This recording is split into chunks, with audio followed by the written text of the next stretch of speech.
কলকাতায় ভারতীয় মহাকাশচারী Shubhanshu Shukla Indian centre for space ফিজিক্সে এলেন ভারতীয় মহাকাশচারী। ভারতের মহাকাশ স্বপ্নের কথা শোনালেন শুভাংশু শুক্লা। ভাগ করে নিলেন বাংলার সঙ্গে তার পুরনো সম্পর্কের স্মৃতি।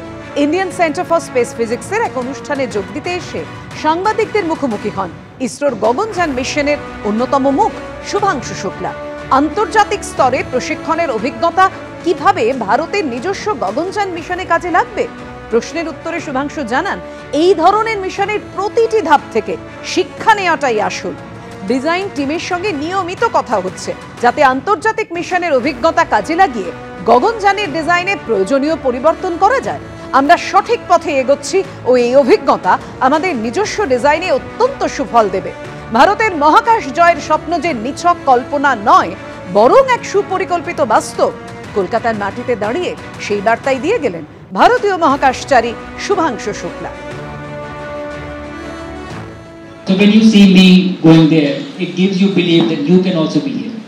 You can also do this. It allows you to have that confidence and this is within my reach. And I think that is the power. When this mission happened, I think I was not expecting it, but I know now that the entire country felt proud. And that is the power.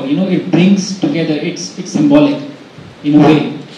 So when you launch one person to space, I think you lift a million here on Earth.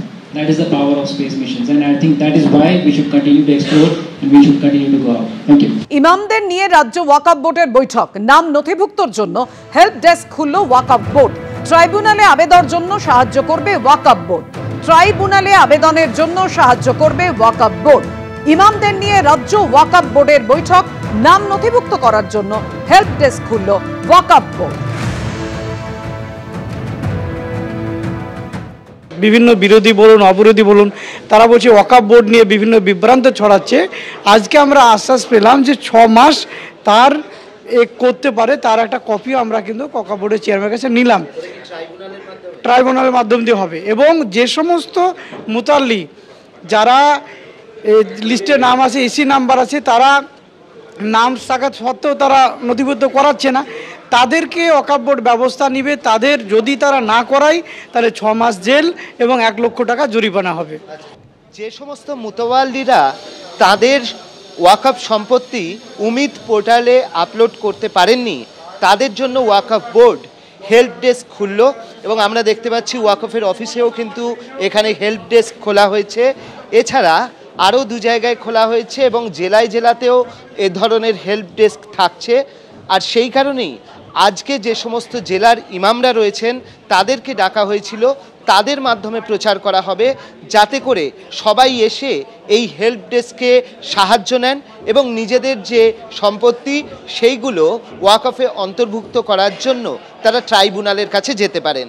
যা বাকি আছে তার মধ্যে অনেক জায়গায় হয়তো কিছু জায়গায় ভ্যাকেন্সি আছে, মোতোয়াল্লি নেই, সেগুলো আমরা দেখছি এবং ট্রাইব্যুনালে যাওয়ার যা কিছু ব্যবস্থা করার সমস্ত ব্যবস্থা আমরা নিয়েছি। মোতোয়াল্লিরা আমাদের হেল্প ডেস্কে যোগাযোগ করবে, তারপরেই তারা মোতোয়াল্লি যারা মামলা ফাইল করবে বা ট্রাইব্যুনালে অ্যাপ্লিকেশান করলে ট্রাইব্যুনালের অর্ডার যেদিন থেকে হবে সেদিন থেকে 6 মাস টাইম তারা পাবে।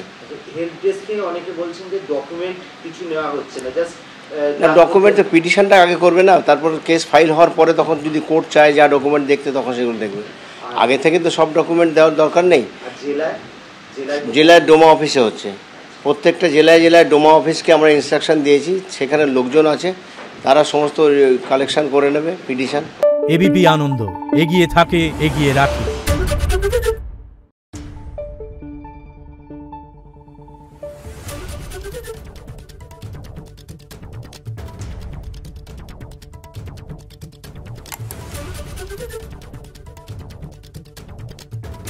Thank you.